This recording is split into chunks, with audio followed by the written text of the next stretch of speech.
कि आपने जैसे ही प्रभु का नाम लिया तो अब तक के जितने पाप हैं वो सब जल करके भस्म हो गए। अब आगे कोई पाप न बने तो एक नाम ही आपके कल्याण के लिए पर्याप्त है। पर ऐसा होता नहीं है। राधे राधे गा करके या जय सिया राम कह करके हमने सारे पाप यहां तो धो दिए, पर जब चलने लगे तो किसी के जूता चप्पल ही पहन के घिसक लिए, तो बाहर निकलते ही फिर जैसे के तैसे हो गए। यदि पाप प्रभु के नाम से भस्म तो होता है, परंतु शर्त यह है कि दोबारा फिर होने पर वो भस्मीभूत पाप पुनः प्रबल हो जाते हैं। यदि प्रभु का नाम लेने के बाद फिर मृत्यु पर्यंत कोई पाप न बने तो एक नाम पर्याप्त है। और इसलिए संतों ने कहा तुम पाप किए बिना तो मानोगे नहीं, इसलिए अभ्यास प्रभु के नाम का इतना बना लो कि प्रभु का नाम मुंह से निकले और उसी समय कहीं प्राण निकल गए तो बात बन जाएगी। ठोकर खा के गिरो तो दैया मैया की जगह पर हे राम हे कृष्ण हे गोविंद जो तुमको प्रिय नाम लगता हो उस नाम का इतना अभ्यास बना लो कि गिरते पड़ते हर संकट में हर समय वही नाम आपके मुंह से बार बार निकले। और इतना जब जबरदस्त अभ्यास हो जाएगा तब बात बन सकती है अंत में, जन्म जन्म मुनि जतन कराही अंत राम कही आवत नहीं। बड़े बड़े महात्मा भी जो दिन रात जप कर रहे हैं वो भी अंत में प्रभु का नाम लेने में चूक जाते हैं। अथवा यूं भी कह सकते हो कि जन्म जन्म मुनि जतन कराही, जिन महात्माओं ने अनेक जन्मों से यह अभ्यास कर रखा है वो अभ्यास के बल पर तब जाके अंत राम कही, तब वो कहीं जाके अंत में राम कह पाते हैं। और जब जन्मांतर के अभ्यास से अंत में राम कह के प्राण त्याग देते हैं तो फिर आवत नहीं, फिर संसार में लौट के वो कभी नहीं आते, सदा सदा के लिए भगवान के धाम की प्राप्ति हो जाती है। तो दोनों ही अर्थ हैं। अंत में राम कहना बहुत कठिन है और कह दिया तो फिर लौट के आने की आवश्यकता नहीं, परंतु प्रभु के नाम का अभ्यास बनाना पड़ेगा।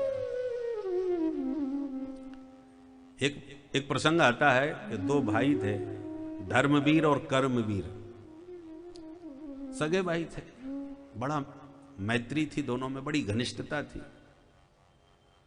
पर धर्मवीर बड़ा धर्मात्मा था, कर्मवीर कर्म में विश्वास रखता था, ये धर्म में उसकी कोई अभिरुचि नहीं थी।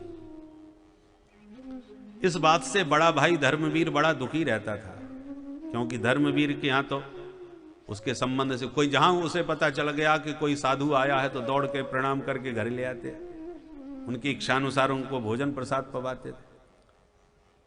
और जहां कोई साधु को देखा सो कर्मवीर का मुंह खराब हो जाता था।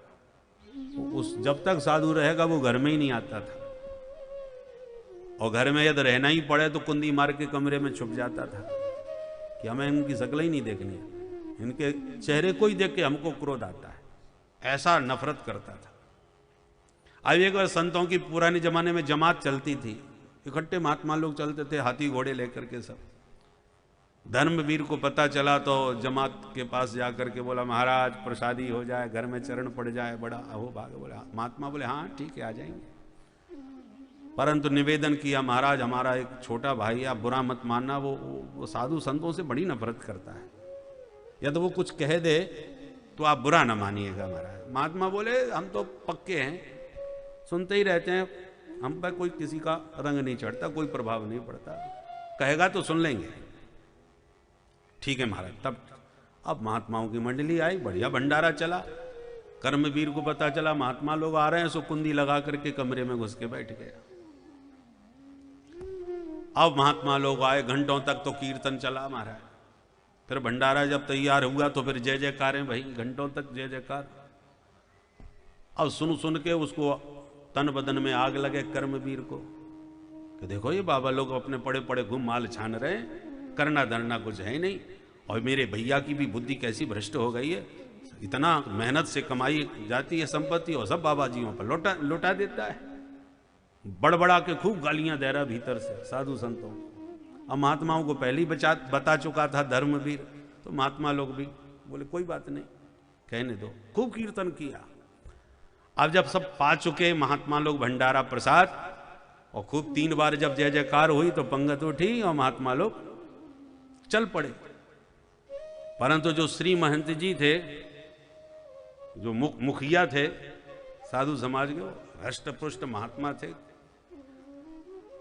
सभी साधुओं से कहा तुम चलो हम जरा उसका इलाज करके आते हैं। तो और सब महात्मा चले गए।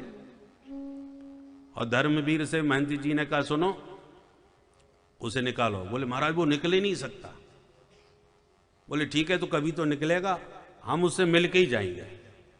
बोले महाराज वो दुष्ट है, न जाने क्या क्या आपको उल्टा सीधा बोलेगा। बोले उसको बोलने दो, हम तो पक्के हैं, तुम चिंता ना करो। तो आज जैसी आपकी मर्जी। अब जब उसने देखा कि कोई खटपट नहीं हो रही और कोई जय जयकार भी नहीं हो रही, इसका मतलब सबरे बाबा जी गए, तब उसने धीरे से कुंडी खोली। और जैसी कुंडी खोल के बाहर निकला कि महंती जी ने तुरंत दबा की गर्दन पकड़ी और पटक लिया और छाती पर बैठ गए, दबोच लिया। अब वो चिल्लावे अरे बाबा जी मार डालेगा क्या, खा पी करके इतने तगड़े बन रहे हैं कि मेरे प्राण ही ले लेगा, खा लिया पी लिया, वो अपना काम करो भाई, अब मेरी छाती पर क्यों चढ़ा है। बोले पहले तू राम राम कहे तब छोड़ूंगा तेरे को, नहीं तो आज तेरे सचमुच प्राण ले लूंगा। बोले मैं बोल ही नहीं सकता कभी, ये सब बकवास है। बोले जब तक तू बोलेगा नहीं तब तक मैं तेरी छाती से उतरने वाला नहीं। अरे भाई ये भी कोई जबरदस्ती है। बोले हाँ ये जबरदस्ती यही है, तेरे यहां भोजन किया है तो राम नाम तो बुलवा के ही जाऊंगा। और उस पर जब उसने देखा है महात्मा बहुत खतरनाक है भाई, ये सचमुच प्राण ले लेगा, बहुत वजनदार है, थोड़ी देर यदि ऐसी चढ़े रहे तो हम तो जैसे ही आराम हो जाएंगे, तो प्राण जाए तो उससे अच्छा है कि भैया राम राम कह के छुट्टी तो करो।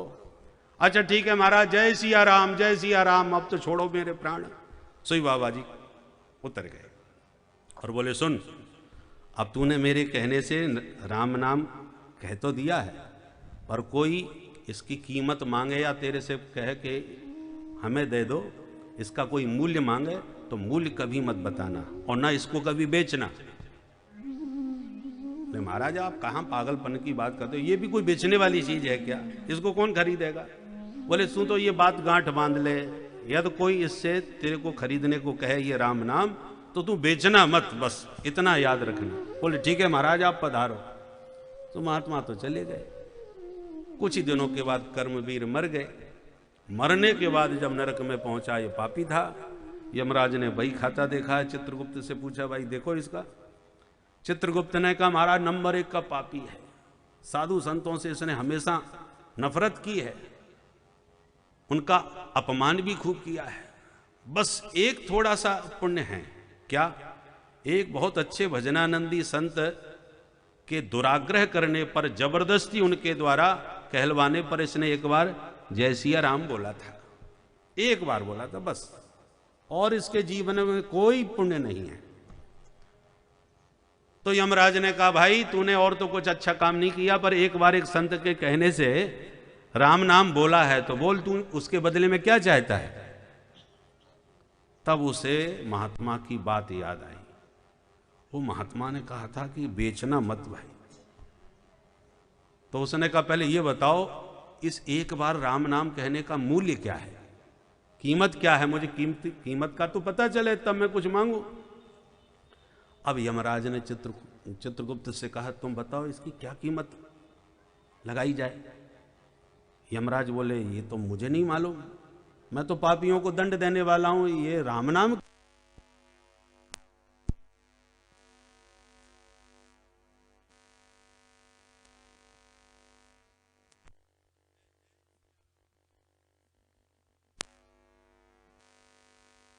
मुझे नहीं मालूम।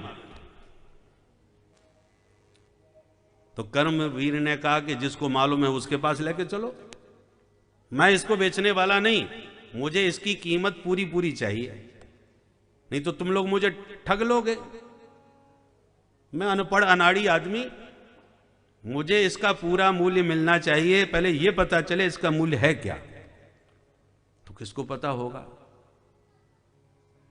तो यमराज ने कहा भाई हमको तो मालूम नहीं, चलो स्वर्ग के देवता जो इंद्र हैं उनसे पूछते हैं, शायद उन्हें पता हो।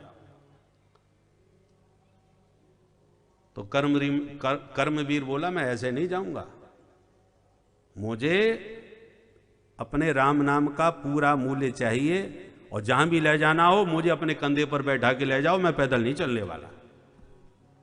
यमराज बोले अच्छा विचित्र पापी आया भाई, चल ठीक है भैया पता लगाते हैं। यमराज कंधे पर बैठा करके गए देवराज के पास। देवराज ने यमराज से कहा कि कैसे आना हुआ महाराज? बोले कुछ मत पूछो महाराज, ये ऐसा दुष्ट पापी कहां से आया है, इसने जिंदगी में एक बार राम नाम बोला और पीछे पड़ गया, मुझे राम नाम का मूल्य बताओ। अब हम पापियों के बीच में वो काम करते करते अब हम राम नाम की कीमत हम क्या जाने। अब आप स्वर्ग के देवता हो, आपको पता होगा, इसलिए आपके पास चले आए। आप बताइए राम नाम की क्या कीमत है? देवराज बोले हम भी भोग के देवता हैं, स्वर्ग के भोग विलास में डूबे रहते हैं, हम राम नाम की कीमत क्या जाने। तो कौन जानता होगा? तो चलो ब्रह्मा जी के पास चलते हैं, विधाता हैं, सृष्टिकर्ता हैं, उन्हें अवश्य मालूम होगा। बोले चलो।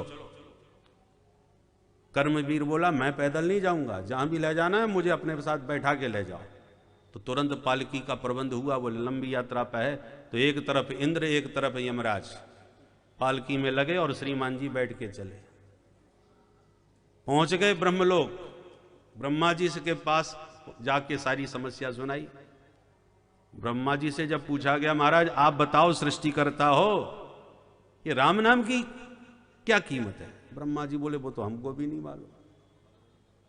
अरे आप विधाता हो, आपको नहीं मालूम तो आप किसको मालूम होगा? बोले भोले बाबा को मालूम होगा, क्योंकि वो राम नाम हमेशा जपते रहते हैं। राम रामेति रामेति रमे रामे मनोरमे सहस्त्र नाम तत्तुल्यम राम नाम वरानने। वो भवानी से राम नाम की खूब चर्चा करते हैं, उन्हें अवश्य पूरा मूल्यांकन पता होगा, चलते हैं। बोले तो तुम भी लग जाओ पालकी में। ब्रह्मा जी को भी लगा लिया और श्रीमान जी कर्मवीर बैठ करके पहुंचे महादेव के पास। सारी समस्या विस्तार से सुनाते हुए कहा महादेव अब आप ही बता दीजिए राम नाम की महिमा क्या है। बोले बाबा ने कहा राम नाम में दिन रात जपता हूं और मुझे परमानंद की प्राप्ति होती है, परंतु राम नाम की पूरी कीमत क्या हो सकती है ये तो मैं भी नहीं बता सकता। अरे राम राम, ये तो बड़ी समस्या आ गई। तो आप किसके पास जाएं? बोले जिसका नाम है उसी के पास चलते हैं। बोले तो आप भी लग जाओ पालकी में। अब तो महाराज ब्रह्मा जी, शंकर जी, देवराज, इंद्र और यमराज सब दो दो आगे लगा करके, दो आगे दो पीछे, और श्रीमान जी को पालकी में बैठा करके पहुंचे सीधे साकेत धाम, प्रभु राम जी के दरबार में। दिव्य अलौकिक साकेत धाम में राम दरबार के मध्य जब पहुंचे, सारी समस्या सुनाई और कहा सरकार आपका नाम बड़ा अद्भुत है। इस दुष्ट ने जिंदगी में एक बार लिया है एक साधु के, वो भी जबरदस्ती कहने पर। अब ये पूछ रहा है कि इस राम नाम की महिमा क्या है, तो आपका ही नाम है, आपको तो अवश्य पता होगा, आप ही बता दीजिए। भगवान बोले कि इसको हमारे पास लाओ, और उसको ला करके अपने पास गोदी में बैठा लिया। और भगवान बोले देखो भाई राम नाम की महिमा क्या है ये तो हम भी नहीं जानते। राम न सकहि नाम गुण गाई, तो मेरा नाम बड़ा ख्याति लब्ध है और बहुत जीवों का कल्याण करने वाला है ये तो मालूम है, पर पूरी तरह राम नाम की कीमत क्या है मैं बता नहीं सकता, परंतु आपको दिखा सकता हूं कि जिस पापी ने जिंदगी में एक बार भी कभी सत्कर्म नहीं किया था और एक महात्मा के दुराग्रह पूर्वक जबरदस्ती कहलवाने पर एक बार राम नाम लिया था, और उसी राम नाम के प्रभाव से आज ब्रह्मा, शंकर, इंद्रादिक देवताओं को पालकी में लगा करके बैठ करके आज मेरी गोदी में आ गया। इससे ज्यादा राम नाम का बहुमूल्य रत्न और क्या हो सकता है? इससे बड़ी कीमत और क्या हो सकती है? जिसका नाम है उस नामी की गोद में आ गया एक पापी केवल एक बार राम नाम कहने से। ये राम नाम की महिमा है, इसलिए कहो कहां लगे नाम बढ़ाई, राम न सकहि नाम गुण गाई। इसलिए आइए एक बार सब मिलकर के मस्ती से प्रभु के नाम की नौका में आरूढ़ हो जाएं।